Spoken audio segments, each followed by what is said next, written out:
अस्सलामु अलैकुम everyone, welcome to my channel. उम्मीद है आप सब खैरियत से होंगे। ये वाक़या हमारे साथ पेश आया था।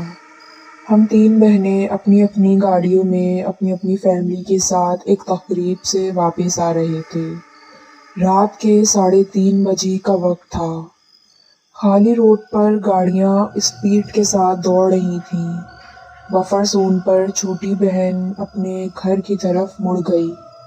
आगे नागन के बुर्ज के बाद एक बहन की गाड़ी अंडा मोड़ उसके घर की तरफ चली गई। अब सिर्फ हमारी गाड़ी थी। हमें नॉर्थ कराची जाना था तो मोहम्मद शाह कब्रिस्तान वाला रोड शॉर्टकट था। मेरे तीनों बच्चे नींद में पिछली सीट पर बैठे थे। जैसे ही गाड़ी स्पीड में कब्रिस्तान के गेट के पास से गुजरी तो मैंने साफ देखा कि एक शख्स सफ़ेद चादर में जैसे एहराम पहनते हैं पहना हुआ एकदम गाड़ी के सामने आ गया और गाड़ी पूरी स्पीड से उससे टकराई और आगे निकल गई। मेरी चीख निकल गई। मैंने शौहर से कहा कि आपने बंदे को मार दिया और मैं पागल सी हो रही थी कि गाड़ी रोको, वो मर गया। मेरे शौहर हैरान मेरी शक्ल देख रहे थे कि कोई भी नहीं है, वहम है तुम्हारा। मगर मैं चीखती रही, उसे जाकर देखो। शौहर ने किसी को गाड़ी से उतरने से मना कर दिया। गाड़ी स्लो करके बैक मिरर से देखा तो वो शख्स उसी जगह खड़ा था जहाँ से उसने रोड क्रॉस किया था। अब वो हमारी तरफ ही देख रहा था। उसकी शक्ल जली सी थी। मेरे शौहर ने एकदम गाड़ी की स्पीड बढ़ाई और बोले, आयतल कुर्सी कवर करो। बस पता नहीं किस तरह हम घर पहुँचे। मेरी तो हालत गैर हो गई थी। बच्चे अलग सहमे हुए थे।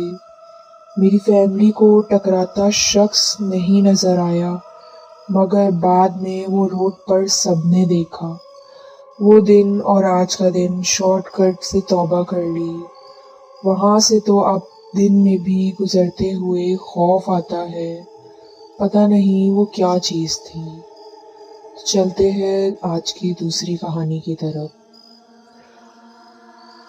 पुराने घर के बारे में हमेशा से अफवाहें आती रही थीं, लेकिन कभी किसी ने तफ्तीश करने की हिम्मत नहीं की। यानी जब तक के नौजवानों के एक ग्रुप ने अंदर रात गुजारने का फैसला नहीं किया। उनका ख्याल था कि हैलोवीन गुजारने का ये एक तफरीही तरीका होगा, लेकिन वो एक खौफनाक हैरत में मुब्तला थे। घर में दाखिल होते ही उन्हें अपनी रीढ़ की हड्डी में सर्दी की लहर दौड़ती महसूस हुई।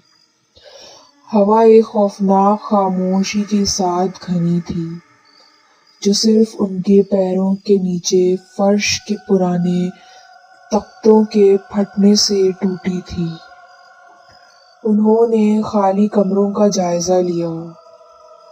ऐसा महसूस हुआ जैसे वो अनदेखी आंखों से देख रहे हों, लेकिन जब तक वो अटारी तक नहीं पहुंचे थे कि चीज़ें वाकई खौफनाक होने लगीं। कमरा खाक आलूद और मध्यम रोशनी में पुराने फर्नीचर और मकड़ी के जालों से भरा हुआ था। वो कमरे की तलाशी लेने लगे तो उन्हें एक अजीब सी सरगोशी की आवाज़ सुनाई दी। वो कमरे के कोने में पुराने तनों में से किसी के पीछे से आ रही थी।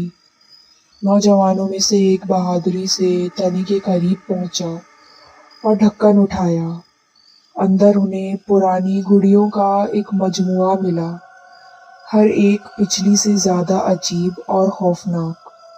उन्होंने गुड़िया का जायज़ा लिया तो उन्हें मालूम हुआ कि सरगोशी की आवाज़ इनकी तरफ से आ रही है, गोया गुड़िया जिंदा है।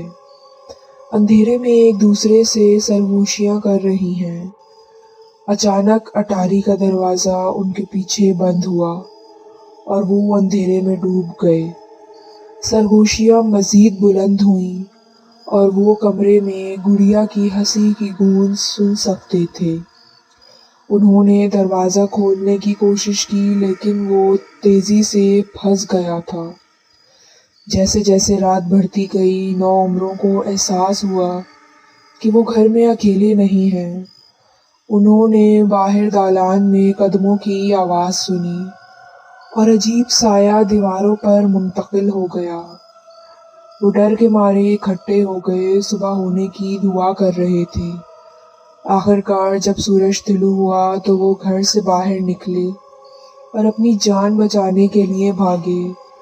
انہوں نے کبھی اس کے بارے میں بات نہیں کی جس کا انہوں نے دوبارہ تجربہ کیا تھا، لیکن وہ جانتے تھے کہ وہ خطرناک حد تک کسی برائی کے قریب آ چکے تھے، اور وہ جانتے تھے کہ پرانا گھر صرف پریشان نہیں تھا بلکہ یہ منحوس بھی تھا۔